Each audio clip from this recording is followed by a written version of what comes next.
चलिए, आज एक ऐसी घटना पर बात करते हैं जो किसी की भी रातों की नींद उड़ा सकती है। 3:33 AM की कैब राइड। एक आम रात का सफर जो अचानक हकीकत और पैरानॉर्मल दुनिया के बीच की सारी हदें मिटा देता है।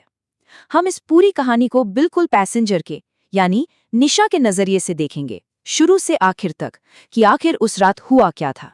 रात के इस पहर कुछ रास्ते कुछ लोगों के लिए बंद हो जाते हैं। सुनकर ही अजीब लगता है ना। खैर, इस कहानी के सेंटर में है निशा, एक 26 साल की कंटेंट मॉडरेटर। देर रात की थका देने वाली शिफ्ट खत्म करके वो बिल्कुल बुरी तरह टूट चुकी है। उसके दिमाग में बस एक ही चीज चल रही है, किसी तरह बस जल्दी से घर पहुंचकर अपने बिस्तर पर गिर जाना। सोचिए, गले में लटका हुआ आईडी कार्ड, कंधे पर एक भारी लैपटॉप बैग और आंखों के नीचे गहरे काले घेरे।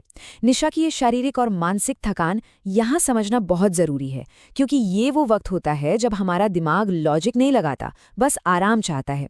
उसने बस एक कैब बुक की ताकि बैठते ही आंख लग सके और वो सुकून की नींद ले सके। लेकिन सफर की शुरुआत एक अजीब इत्तेफाक से होती है। कैब बुक करते ही स्क्रीन पर नाम चमकता है, महेश पाटिल। जब निशा बिल्डिंग से बाहर आती है तो वो देखती है कि ये लगातार तीसरी रात है जब बिल्कुल वही सफेद कैब और वही महेश काका उसको ड्रॉप करने आए हैं। अब शुरू में तो ये बस एक आम सा इत्तेफाक लगता है। वो चुपचाप पिछली सीट पर बैठ जाती है और अंधेरी ईस्ट से पवई की तरफ सफर शुरू हो जाता है। पर सफर शुरू होने के कुछ ही मिनटों बाद कुछ बहुत अजीब होने लगता है। ऐप के हिसाब से तो उन्हें जगमगाते हुए JVLR वाले रास्ते पे होना चाहिए था, लेकिन रियलिटी में गाड़ी अचानक एक बिल्कुल सुनसान और डरावने इंडस्ट्रियल एरिया में घुस जाती है। हर तरफ बस टूटी फूटी दीवारें और झिलमिलाती हुई पीली रोशनी। जब निशा डर कर पूछती है तो महेश काका एक बड़ा अजीब सा जवाब देते हैं। कहते हैं, ऐप हमेशा सही नहीं होता और रात में उन्हें खाली रास्ते ही पसंद हैं। और यहां से ना नॉर्मल और एबनॉर्मल के बीच का फर्क खत्म होने लगता है।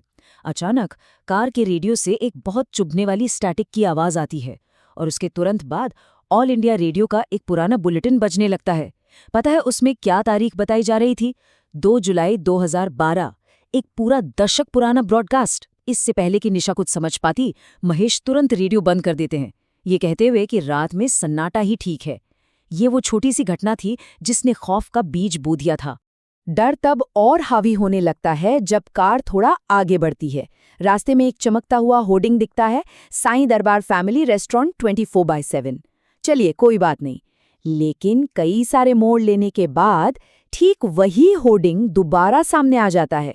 पर इस बार ध्यान देने वाली बात ये थी कि उस 24/7 का जो 7 था ना, वो बुरी तरह जलकर क्रॉस यानी X बन चुका था। ये वो स्पेसिफिक पल था जब निशा को एहसास हुआ कि वो एक ही रास्ते पर गोल गोल घूम रहे हैं, एक अनंत लूप में। अब मॉडर्न टेक्नोलॉजी भी धोखा देने लगती है। GPS चेक करने पर पता चलता है कि एरो एक ही जगह पर पूरी तरह फ्रीज हो चुका है। और तभी उसकी दोस्त सना का एक बड़ा ही खौफनाक मैसेज और फोन आता है। सना जो बताती है वो रोंगटे खड़े कर देने वाला है। उसके मुताबिक ऑफिस के गार्ड ने बताया कि निशा तो मेन गेट से कभी बाहर निकली ही नहीं। सना खुद गेट पर खड़ी होकर बता रही है कि कैब तो कैंसिल हो चुकी है। और इस इम्पॉसिबल खुलासे के बीचों बीच निशा का फोन अचानक पूरी तरह डेड हो जाता है।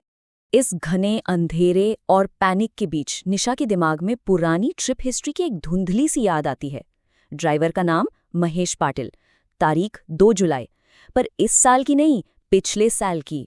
और सबसे डरावनी बात जो उसको याद आती है, एक पुरानी न्यूज़ रिपोर्ट जिसमें एक कैब ड्राइवर की हाईवे के एक मंदिर के पास मौत हो गई थी और वो केस सॉल्व नहीं हुआ। उस न्यूज़ क्लिपिंग में जो चेहरा था वो बिल्कुल आगे बैठे हुए महेश काका का ही था। अब ये कार आर्य कॉलोनी के घने और अंधेरे जंगलों में तेजी से अंदर घुसती जा रही है। आगे एक झिलमिलाती हुई पुलिस चेकपोस्ट दिखाई देती है। लेकिन जैसे ही कार वहां पहुंचती है, एक और भयानक सच सामने आता है। वो पुलिस वाले इंसान थे ही नहीं। उनकी परछाइयां बिल्कुल ट्रांसपेरेंट यानी पारदर्शी होने लगती हैं और गाड़ी के पास आते ही वो हवा में पूरी तरह गायब हो जाते हैं। महेश किसी भी कीमत पर गाड़ी रोकने को तैयार नहीं था। यहाँ आकर कहानी बिल्कुल अपने चरम पर पहुंच जाती है। कार एकदम सपाट सुनसान फ्लाईओवर के बीचों बीच है और तभी डैशबोर्ड के डिजिटल घड़ी पर टाइम आकर रुक जाता है। ठीक 3:33।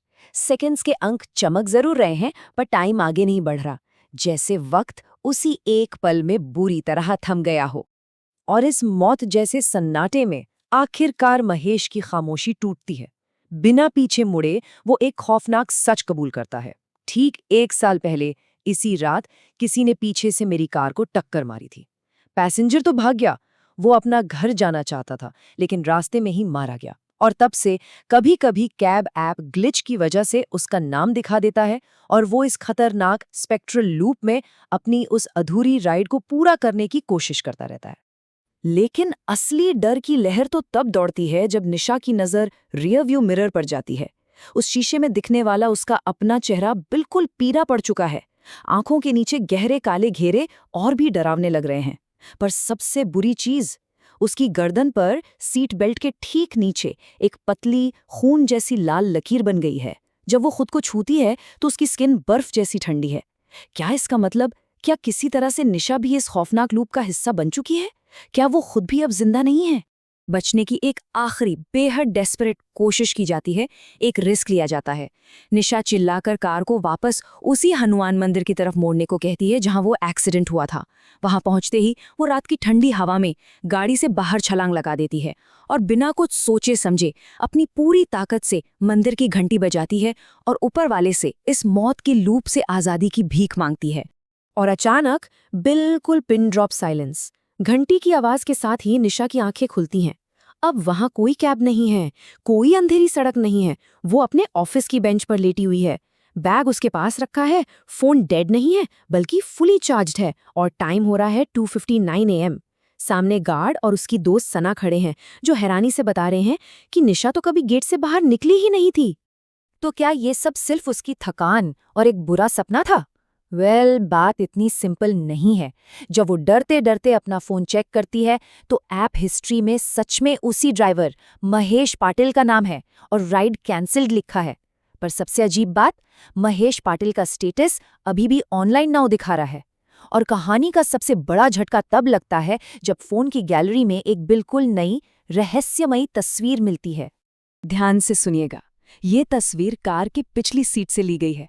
उसमें आगे की दोनों सीटें पूरी तरह खाली हैं, लेकिन तस्वीर में दिखने वाले रियर व्यू मिरर के अंदर ध्यान से देखने पर महेश वहां बैठा हुआ है और वो एक थकी हुई मुस्कान के साथ सीधे कैमरे में घूर रहा है। इस तस्वीर का टाइम स्टैम्प पता क्या था? Exact 3:33 AM। ये पूरा विश्लेषण हमें आखिर में एक ऐसे सवाल पर लाकर खड़ा कर देता है जो दिमाग हिला देगा। अगर सच में राइड कैंसिल हो गई थी और निशा कभी ऑफिस के उस गेट से बाहर निकली ही नहीं, तो 3:33 पर उस कैब की पिछली सीट पर बैठकर वो फोटो आखिर खींची किसने? खैर, इस सवाल का जवाब तो शायद उस पैरानॉर्मल दुनिया के पास ही है। आज के सफर में हमारे साथ जुड़े रहने के लिए शुक्रिया। सोचिएगा जरूर।